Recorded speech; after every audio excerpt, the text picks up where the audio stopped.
152,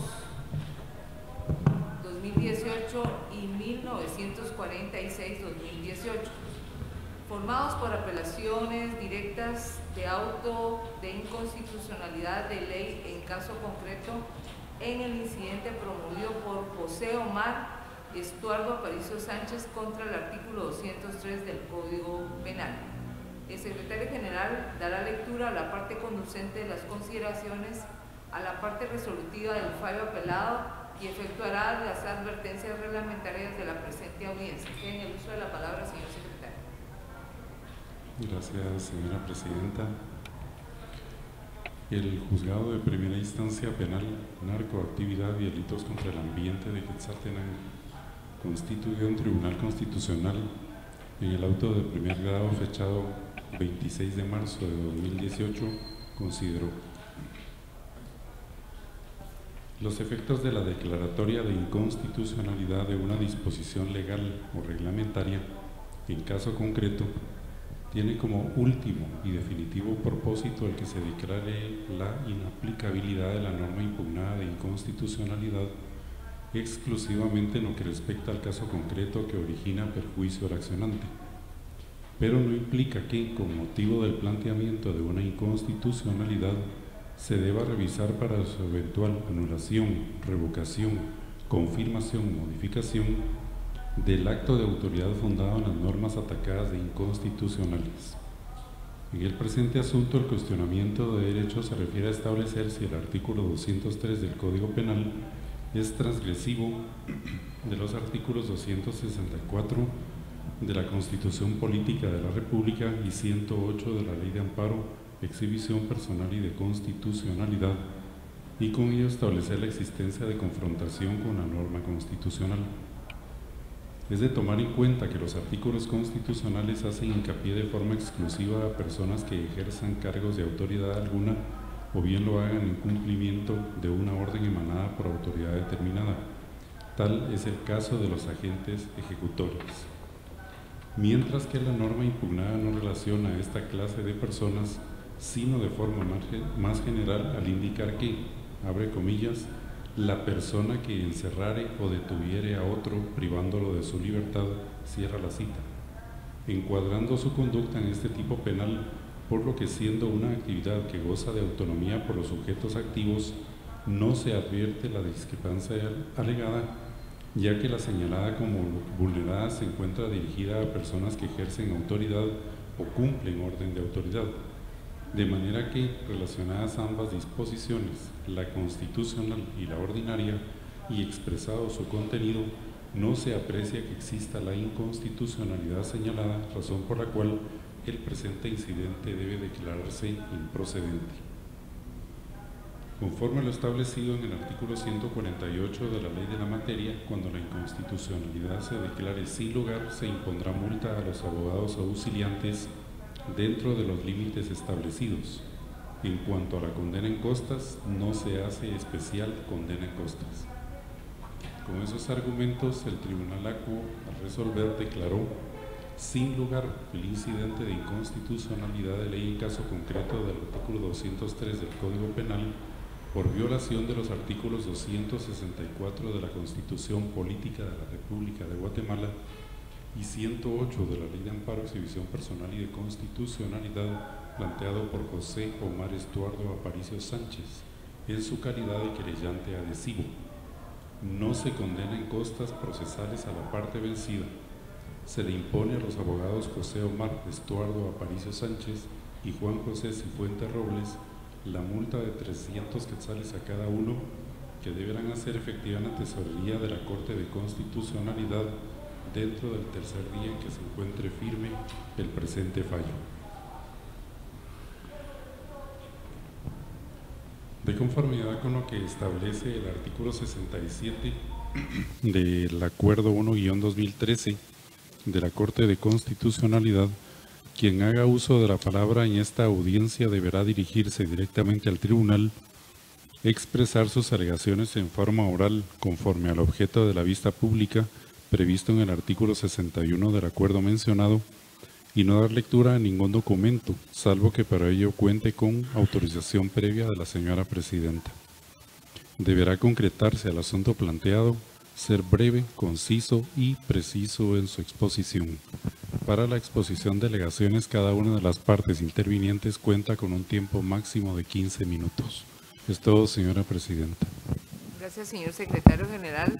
Pueden hacer uso de la palabra el solicitante del incidente de inconstitucionalidad de ley en caso concreto y requiriente de la vista pública, el abogado José Omar Estuardo Aparicio Sánchez, quien comparece con su auxilio, y con el del abogado Juan José Cifuentes Robles, quienes compartirán el uso de la palabra. Queda en el uso de la palabra el abogado el abogado Juan José Cifuentes Robles. Gracias, honorable Tribunal Constitucional. En esta oportunidad haré una síntesis de las razones legales, jurídicas, que sustentan la inconstitucionalidad planteada. Es un caso muy sui generis por el hecho que el mismo deviene de una violación constitucional, como es una exhibición personal. La exhibición personal, ¿por qué? Por el hecho de que varias personas fueron detenidas y encerradas en un local en Quetzaltenango. Todo se ha conjugado en el hecho de que se indica que el 203 del Código Penal, que es el motivo de la impugnación, se refiere a personas particulares. Sin embargo, al hacer el análisis correspondiente y por la evolución que ha tenido la garantía de la libertad, debemos tomar en cuenta que el artículo 201 del plagio fue adicionada y reformada, y es donde viene a conjugarse de que no solamente los agentes y autoridades pueden tipificar un plagio, porque esa adición de la Convención Americana de los Derechos Humanos indica que también los particulares que restrinjan la libertad de las personas, como en este caso concreto. A ello vamos, porque en esto la razón de ser es la colisión entre esta norma del 203 del Código Penal, que se refiere a las detenciones ilegales, y las garantías constitucionales del 264 y del 108 de la Ley de Amparo de Exhibición Personal y de Constitucionalidad, y el 95 que habla de plagiados. Esta es en sí la esencia de la inconstitucionalidad. No estamos hablando de que no, que encuadra más dentro de la tipicidad de este delito. No, señores. La tipificación del delito de plagio se da por la participación de particulares, ya no solo agentes ni autoridades. Es por ello de que al emitirse la resolución motivo de hoy de la impugnación, podemos tomar en cuenta de que sí hay colisión jurídica entre el artículo 203, el artículo 264, el artículo 108 de la Ley de Amparo, Exhibición Personal y Constitucionalidad. Y como les indicaba en mi exposición, deviene de una exhibición personal. Y en el 95 se habla de la Ley de Exhibición Personal, se habla de plagiados. Es eso lo que no hemos querido entender, de que únicamente se tipificaba, repito y reitero, entre autoridades y agentes, no también entre particulares. Entonces, al emitir el auto, el juez constitucional tiene varias fallas jurídicas, carece de racionalidad, porque no indica él en qué sentido se refiere únicamente él al artículo 203 del Código Penal, pero no indica por qué llega él a la conclusión de que no es inconstitucional si no hace ninguna relación con los artículos citados. Él solo se circunscribe a transcribir, hacer un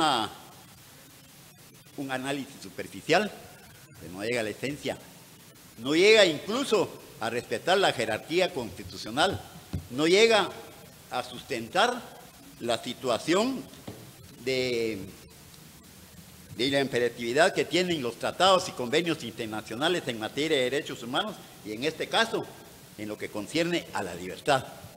Entonces, este fallo no tiene sustentación y eso lo analizamos y se los digo expresamente que lamentablemente hay carencia de los jueces de garantía de una justicia constitucional. No sé qué haya pasado, pero se han dejado al margen la justicia constitucional. Y en la justicia constitucional debe analizarse ¿qué? La garantía de los derechos humanos. Estos derechos humanos que fueron conculcados no solo a nivel, no solo se conculcan por autoridades a nivel nacional, sino que tienen garantía a nivel internacional. Entonces, se estima de que sí hay sustentación para la sustentación de esta doctrina legal. ¿Y el por qué? Quiero pedir la venia de los señores magistrados para leer la sustentación de la Convención Americana de Derechos Humanos en el caso Gudiel versus Guatemala, en donde está la sustitución, en lo que refiere al párrafo 7, que me den la venia para solo citar ello, y otras últimas intervención, que me den la venia para la sustentación legal que tiene la Corte de Constitucionalidad en el sentido de que se tipifica el delito de plagio entre particulares. Ya aquí hay varios fallos de doctrina legal que me voy a permitir con la venia de la señorita presidenta citar, y me permite la ley citar estos preceptos legales en los que sustentamos de que en este caso no hay detención ilegal. Este artículo 403 es inconstitucional.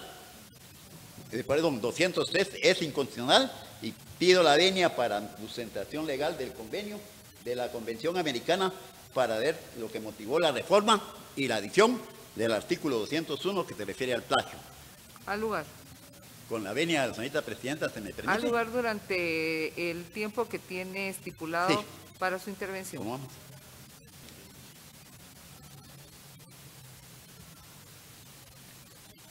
Sí.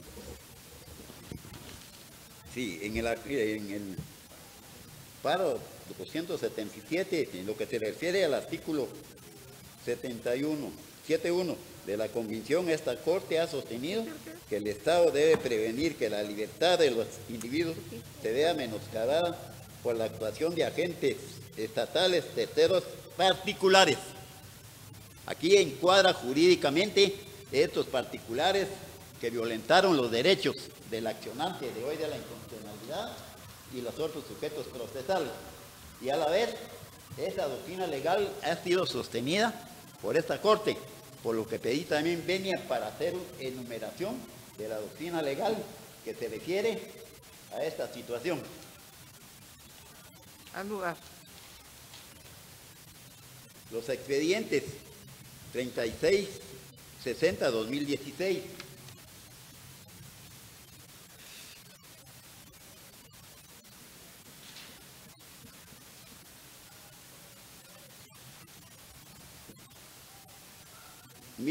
$1928-2017.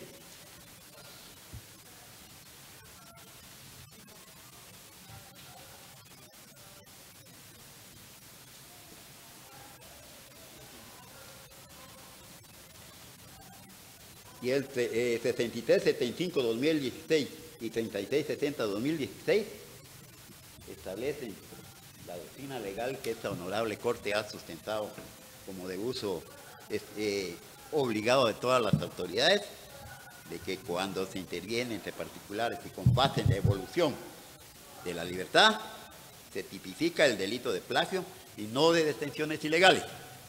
Esta situación que nos refleja de que si hay sustentación legal nacional e internacional y que nuestro derecho nos faculta para que se respeten estos derechos humanos, se revoque la resolución impugnada y se declare con lugar la inconstitucionalidad por las razones legales citadas. Muchas gracias.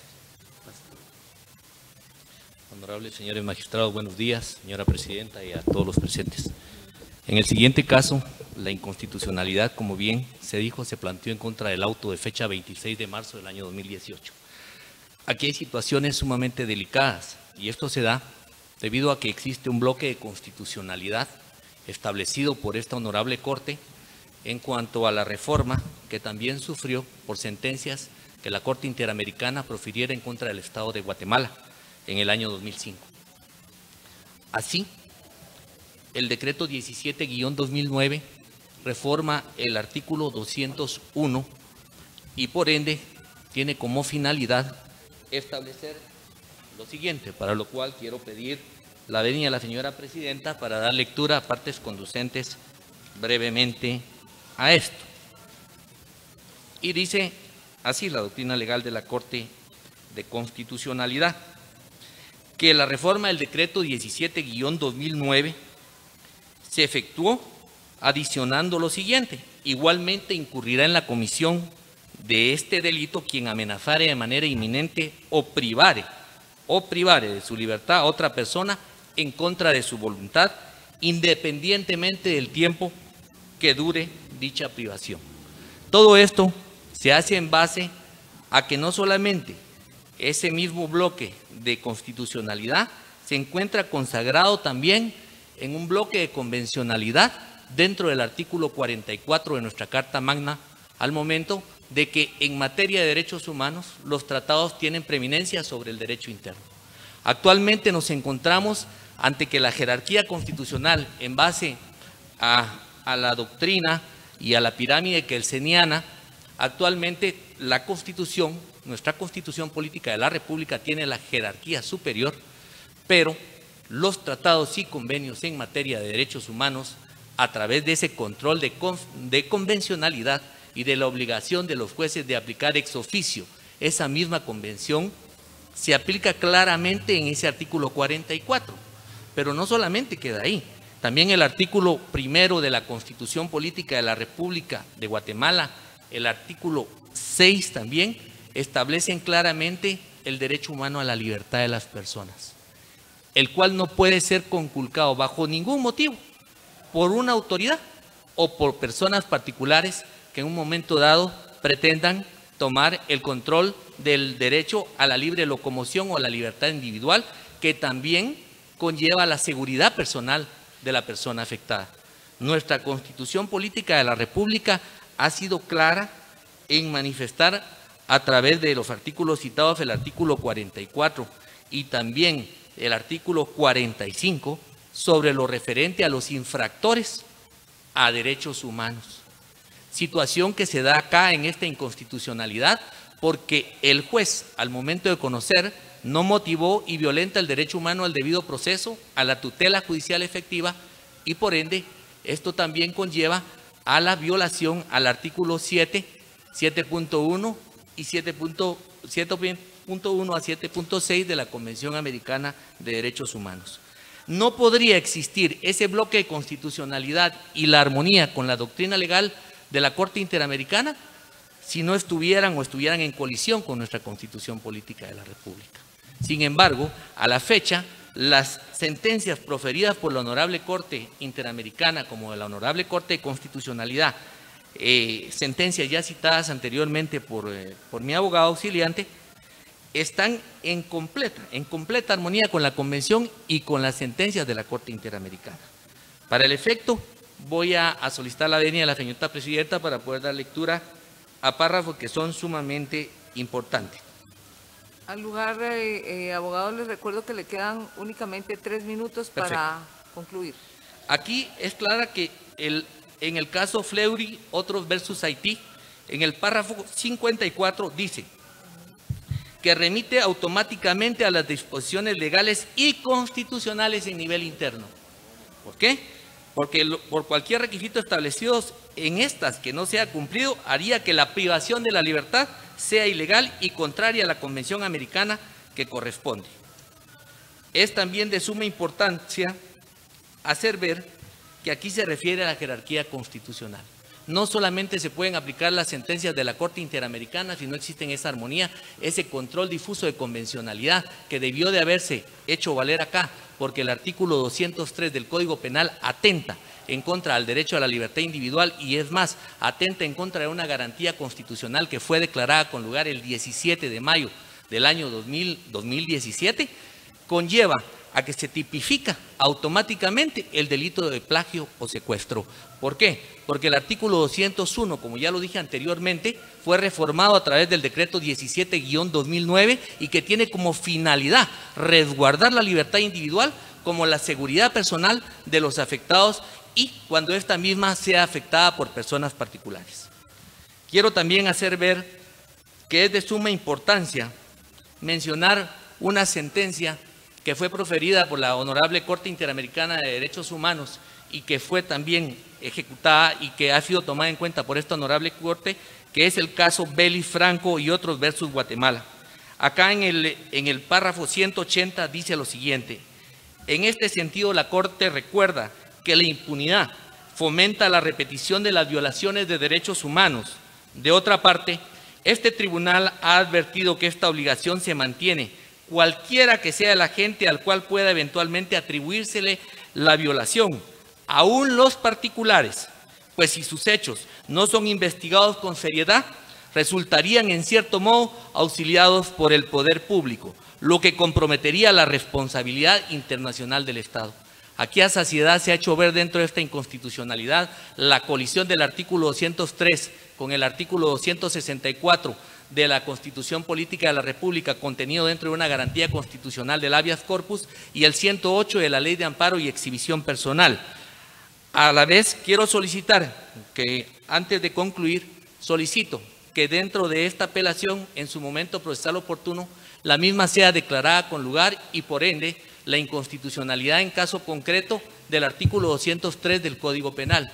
La inaplicabilidad de dicho artículo al caso penal subyacente indicado dentro de mi apelación y también a la vez indicar que por este medio solicito a este alto tribunal constitucional actúe como garante de los derechos humanos en defensa de la Constitución como lo establece el título sexto dentro del artículo 263, garantías constitucionales y defensa del orden constitucional. ¿Por qué razón? Porque si en este momento se violenta el Estado de Derecho, nos quedaríamos en un limbo en el cual las autoridades irrespetarían la jerarquía constitucional y por ende también la Convención Americana de Derechos Humanos, la doctrina legal de la Corte de Constitucionalidad de Guatemala como la doctrina legal de la Corte Interamericana, la cual en base al artículo 1, 2 y 29 de la Convención Americana de Derechos Humanos es de obligatoriedad para todas las autoridades. Por esta misma razón, quiero también indicar que el habeas corpus, como una garantía constitucional, tiene como finalidad resguardar la libertad individual de las personas cuando ésta se ve amenazada no solo por agentes estatales, sino por personas particulares. Muchas gracias. Gracias, abogado. Continúa en el uso de la palabra Brenda Leticia Barrios Ochoa, quien comparece con el auxilio del abogado Jeffrey Everardo Tomás Díaz. Queda en el uso de la palabra. Buenos días, honorable tribunal. Esta representación, previo a entrar al fondo del asunto, hará una breve reseña del caso. ¿Por qué la hago?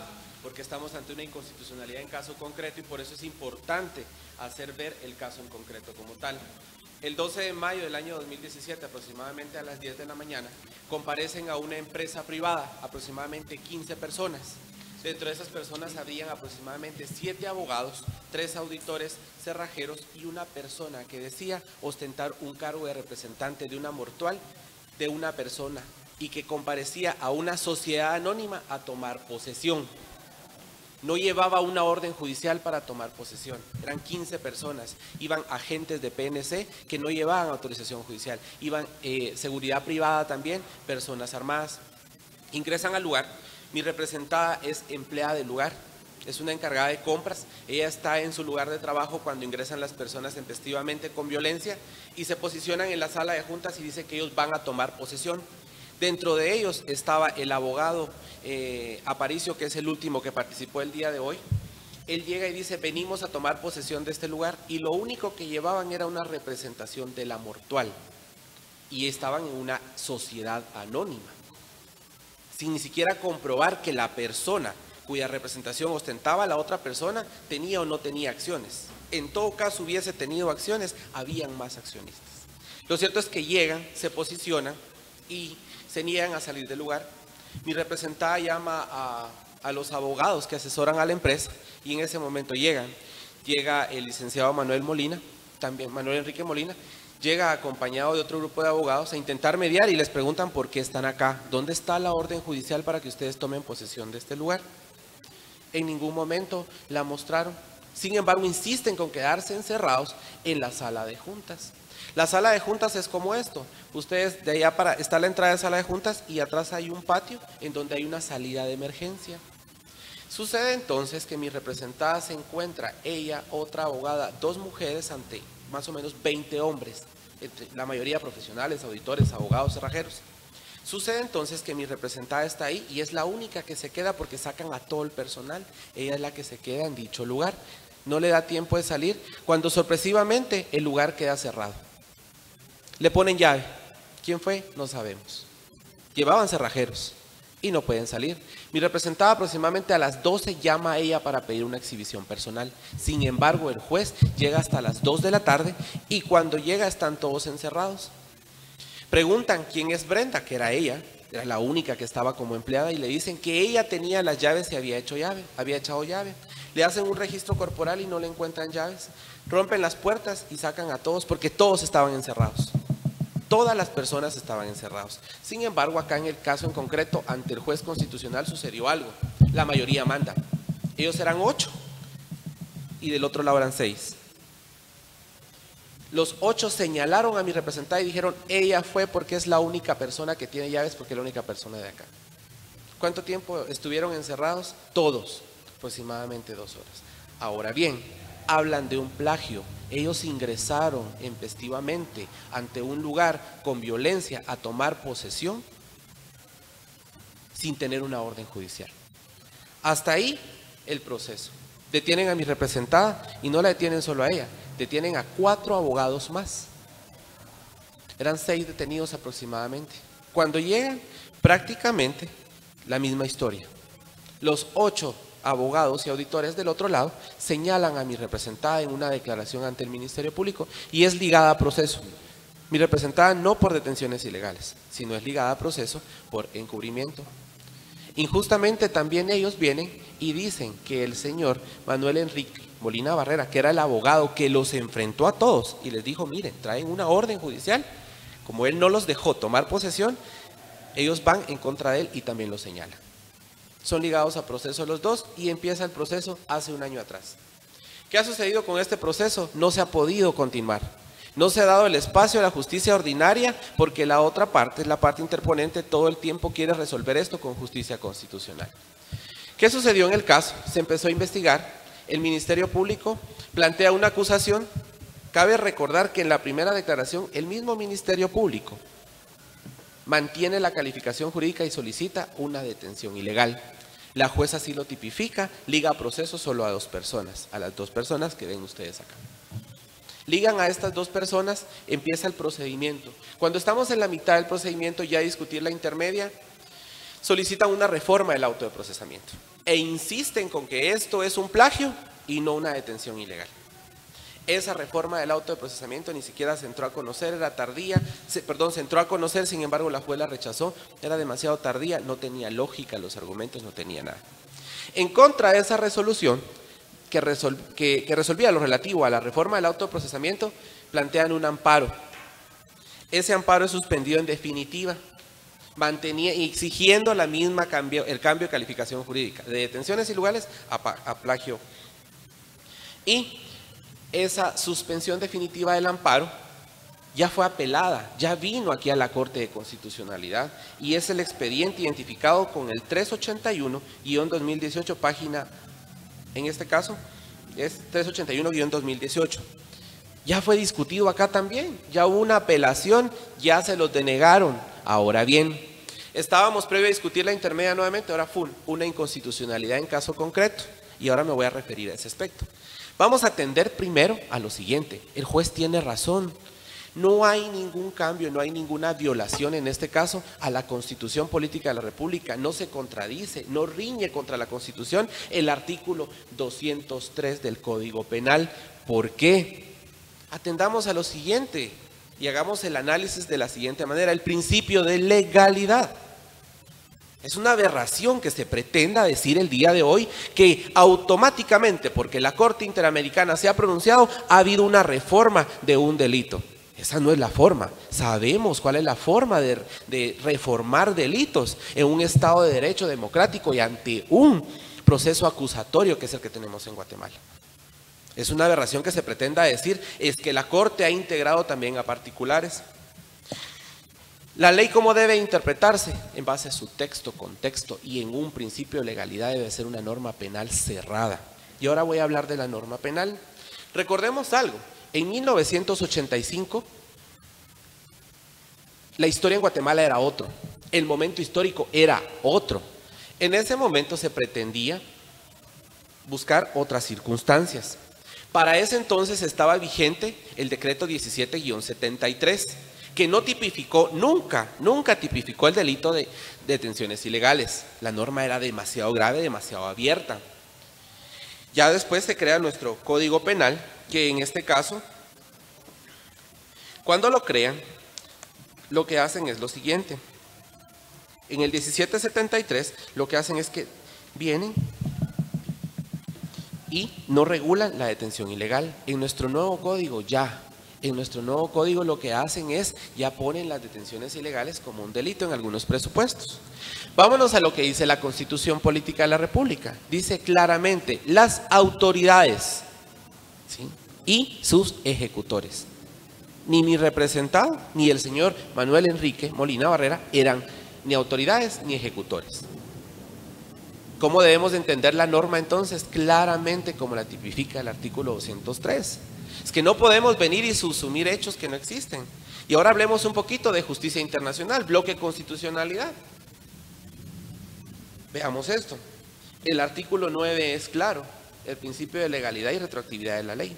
Nadie puede ser condenado por acciones o omisiones que en el momento de cometerse no fueron delictivos o según este caso no estuvieran vigentes.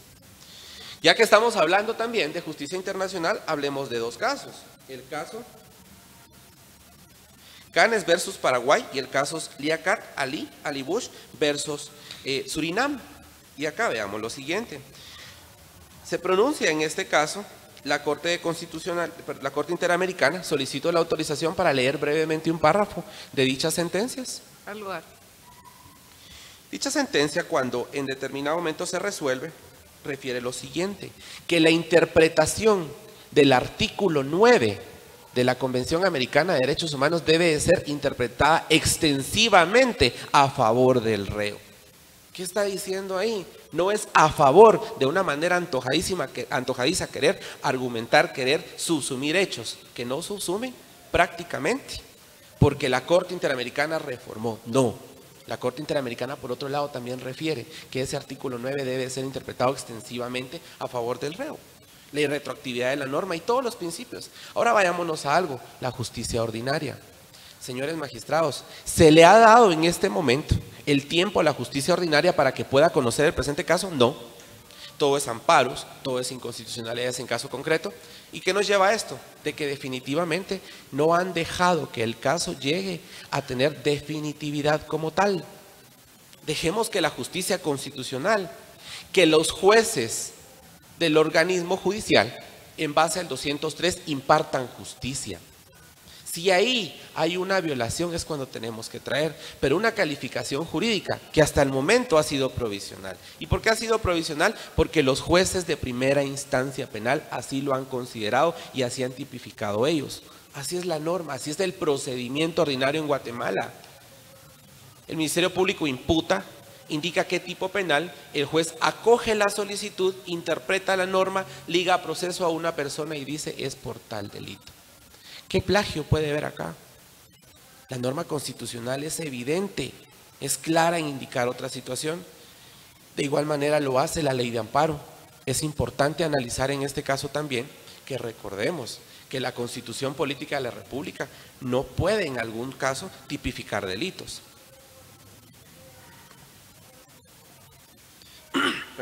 quien tipifica delitos es el Código Penal. Y el Código Penal desarrolla claramente el tipo penal de plagio y el tipo penal, en algún momento, de detenciones ilegales. Y ahora viene el trabajo intelectivo del juez, de subsumir el hecho. ¿Creen ustedes que en este caso como tal, vamos a pretender que la Corte de Constitucionalidad venga y tipifique delitos? Que la Corte de Constitucionalidad subsuma un hecho y le haga el trabajo al juez de primera instancia, porque de manera antojadiza la persona que dice ser agraviada si sucedió. No es así. No es para eso la justicia constitucional. La justicia constitucional va más allá. Entendemos, la ley de amparo es clara. También y de constitucionalidad. No hay materia que no sea susceptible de justicia constitucional si lo queremos ver. Pero tiene que tener un límite también. Y no solo necesariamente venir todo el tiempo a querer ampararnos a la justicia constitucional. Tal como lo he indicado, es claro el bloque constitucional al indicar cómo deben de entrar los artículos de carácter internacional que pasan a ser norma de carácter constitucional que está prácticamente como ley constitucional a la par de la Constitución, y en ese sentido solicito, con todo respeto, pueda interpretarse en este caso y no olvidarse del artículo 9 del Pacto de San José. En base a ello solicito, en todo caso, se mantenga el fallo del juez constitucional que se constituyó como Tribunal Constitucional en relación a lo siguiente, quien indicó claramente que no reñía prácticamente la Constitución con dicho artículo.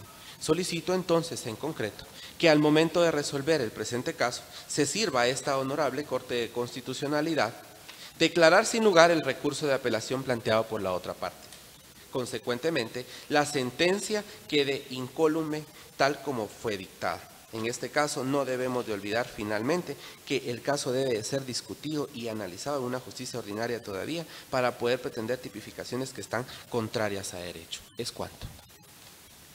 Gracias, abogado Tomás Díaz. Continúa en el uso de la palabra el abogado Manuel Enrique Molina Barrera, quien comparece con el auxilio del abogado Francis Arturo Peña Cifuentes, que quede en el uso de la palabra. Gracias, honorables magistrados. En el presente caso, como abogado del licenciado Manuel Enrique Molina Barrera, voy a ser el portavoz. Voy a ser concreto tomando en consideración que han sido expuestas circunstancias de hecho en el presente caso. Sin embargo, es importante mencionar lo siguiente. Yo estuve presente el día de los hechos en que este proceso sui generis, como lo utiliza el postulante, presentaron una exhibición personal. Es importante, señores magistrados, que ustedes conozcan lo siguientes. Ellos llegaron voluntariamente, con un ejército de personas, con Policía Nacional Civil, sin orden de juez, simulando una diligencia judicial con un cerrajero. Ellos iban a tomar posesión. Nosotros, al momento de llegar con el equipo de abogados del centro comercial, queríamos que se fueran, no que se quedaran. Sin embargo, ellos se sentaron y se encerraron. Y de aquí no nos movemos porque ya tomamos posesión. Se los digo con categoría y de frente porque yo estuve ahí. Cuando ellos se quedaron, yo salí a buscar el expediente en donde les acreditaba que esa representación de la mortual estaba siendo discutida todavía en amparo ante la Corte Suprema de Justicia.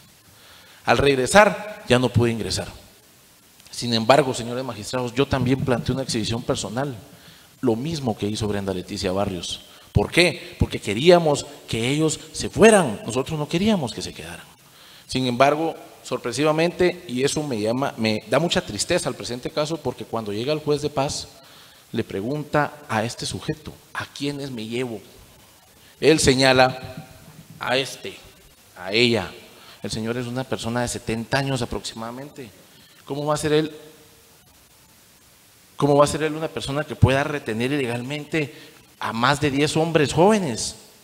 Sin embargo, se llevan al licenciado, se llevan a la señorita, se llevan a la licenciada acá presente y se llevan a otro colega amigo, por órdenes directas de. Y la exhibición que nosotros habíamos planteado, yo le digo al juez de paz, señor juez, todos están encerrados, todos debiesen ser agraviados. Momento, yo tengo experiencia, dijo el juez de paz, y yo sé a quiénes me llevo. Una aberración totalmente impactante para mi carrera. Aparte de eso, honorables magistrados, ocurre un aspecto muy importante. Se querían llevar a una persona que entró con el juez de paz, solo porque era parte de los abogados de nuestro equipo. Señor juez, también a él, encháchenlo, dice el juez de paz. Y después el juez se percata de que este señor había entrado con él. Entonces le quitan las esposas y lo dejan libre. Señor juez, le dije yo, ellos no traen una orden. Es cierto, licenciado, me dijo. Señores, se retiran porque ustedes no traen orden para tomar posesión. Ellos entraron de manera ilegal aún a las oficinas administrativas del Centro Comercial Paseo Las Américas. Ellos no tenían orden. ¿Y saben qué? ¿Saben lo paradójico del caso? Es que el abogado que está aquí presente como postulante, después del 12 de mayo del 2017, el 15 de mayo le presenta un memorial a la juez de instancia civil y le dice: señora juez, por favor deme un acompañamiento policial, nómbreme ministro ejecutor porque voy a ir a pedir cuentas. ¿Sí saben por qué? Porque se dio cuenta que lo que había hecho era ilegal, y por eso la juez de instancia, cuando resolvió la falta de mérito a favor de Neville Alberto Frila Hidalgo y Mariela Rosario Hernández Fuentes, ordena certificarlo conducente. Y ya hay un expediente abierto que está muy bien nutrido y va a repercutir por esa ilegalidad. ¿Y saben qué pasó después? Paulina Wright, que era la clienta de este señor, lo despide. Él ya no trabaja para Paulina Wright, precisamente porque la hizo incurrir en delitos a través de esa mala asesoría. Él ya no trabaja para esta señora. Eso nos refleja la ilegalidad de esa diligencia, la ilegalidad de todo lo que hicieron. Sin embargo, es importante que ustedes sepan, solo como complemento, lo siguiente: en ese proceso ordinario de la justicia penal, planteó reforma de autoprocesamiento, pretendiendo que fuera secuestro y no detención ilegal, sin lugar. Recusa a la juez, le dice que es una parcializada, que es una injusta, ataca a la señorita juez. La señorita juez no acepta la recusación, sin embargo ella se excusa por salud procesal. La sala declara sin lugar esa excusa, porque no hay motivos para excusarse. Posteriormente viene y plantea un amparo, como bien lo dice mi colega, y en el expediente 300, hay 2 expedientes acá que ya fueron conocidos por ustedes, de la reforma al autoprocesamiento. Cuando él plantea el amparo para atacar esa reforma al autoprocesamiento, no le dan el provisional, apela, expediente 380-2017.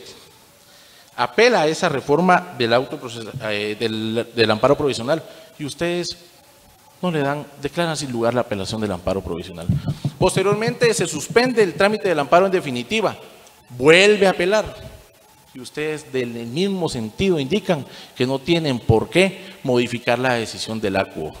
Es decir, esto ya fue discutido en la vía constitucional. Sin embargo, es el ánimo de seguir causando un perjuicio. No estamos buscando justicia, estamos buscando causar un daño. El postulante está ejerciendo derechos de muy mala fe y está haciendo perder el tiempo, no solo a ustedes, sino también a nosotros. Y por eso, señores magistrados, este expediente es acumulado. Y yo no pido que la sentencia quede incólume, yo pido que se le condene en costas al postulante. Por eso hay 2 expedientes en este caso, porque nosotros pedimos que se le condene en costas. Ya basta de ese abuso. Eso como una consideración de hecho de conformidad con el artículo 37, inciso D, al momento en que ustedes emitan su resolución. Ahora vamos al punto de derecho, honorables magistrados. Gaceta 93, expediente 1199-2009. Destaca que la norma denunciada, con su venia voy a darle lectura a 3 líneas. Gracias, honorable magistrada. Debe colisionar con alguna norma constitucional. En el presente caso no existe un choque frontal o directo con ninguna norma de rango constitucional. No hay violación a derecho fundamental en relación a su aplicación. En ese sentido, ya se pronunció esta honorable Corte. En el mismo sentido, Gaceta 59, expediente 710-2000 y Gaceta 93, expediente 908-2009 y 874-2009. En consonancia con lo estipulado con el artículo 116 de la Ley de Amparo y Exhibición Personal, se establece que en estos casos se requieren 3 requisitos.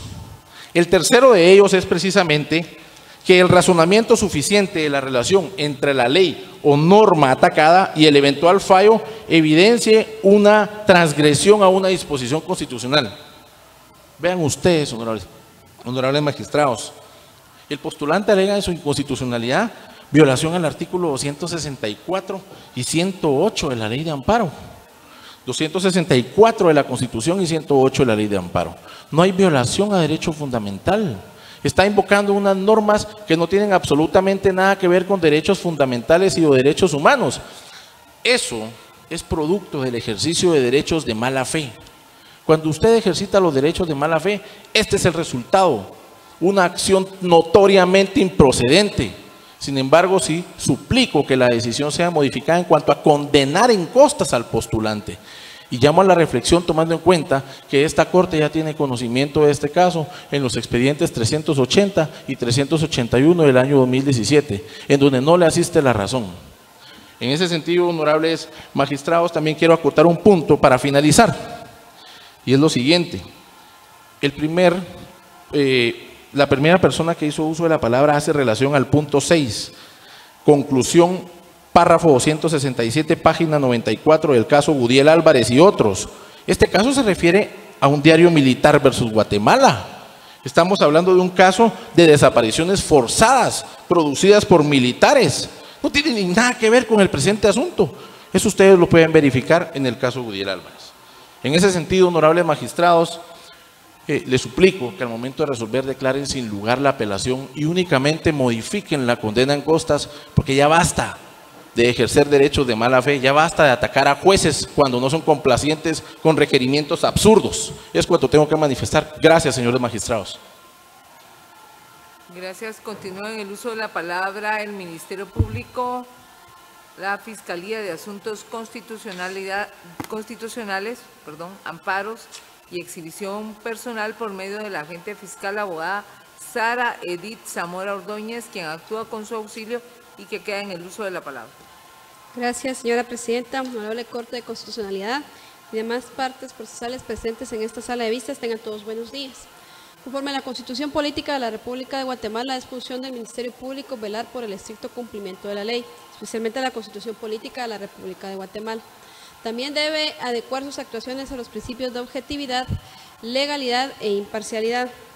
En observancia de dichos principios y en acatamiento del principio constitucional indicado, en el presente caso, esta representación comparte lo dispuesto por el Tribunal Constitucional de Primer Grado en auto de 26 de marzo del presente año, al haber declarado sin lugar el presente incidente de inconstitucionalidad en caso concreto promovido en contra del artículo 203 del Código Penal en atención a lo siguiente. Esta honorable Corte ha señalado en múltiples y reiteradas ocasiones que la acción que autoriza el artículo 116 de la Ley de Amparo, Exhibición Personal y de Constitucionalidad es una garantía que se da para el efecto de que se declare la inaplicabilidad de una norma siempre que de su contenido se advierta que va a ocurrir alguna conculcación a algún derecho de rango constitucional. Y siempre que la tesis que proponga el solicitante lleve al tribunal a concluir que en efecto así será. En el presente caso, el solicitante en su planteamiento argumenta que la norma que impugna riñe con el artículo 264 de la Constitución Política de la República de Guatemala y 108 de la Ley de Amparo, Exhibición Personal y de Constitucionalidad. Sin embargo, como indiqué, esta acción requiere que exista en el planteamiento un razonamiento suficiente que evidencie cómo la norma ordinaria puede conculcar la norma suprema para que se declare inaplicable así el caso concreto. Sin embargo, el Ministerio Público, una vez realizado el análisis de rigor, conforme la ley lo establece, advierte que el planteamiento es precario y que el postulante no realizó el análisis eminentemente normativo que debió plantear a la luz de la norma señalada, así como de lo establecido en el artículo 11, literal G del Acuerdo 1-2013 de esta honorable Corte, y debió ser claro, preciso y conciso y señalar en forma separada y clara por qué la norma ordinaria conculca a su juicio con la norma constitucional. Pues al no hacerlo, en efecto, dejó desprovisto el tribunal que resolvió el incidente a emitir un pronunciamiento de fondo, como también lo está esta honorable Corte por no haberlo hecho en su momento procesal oportuno.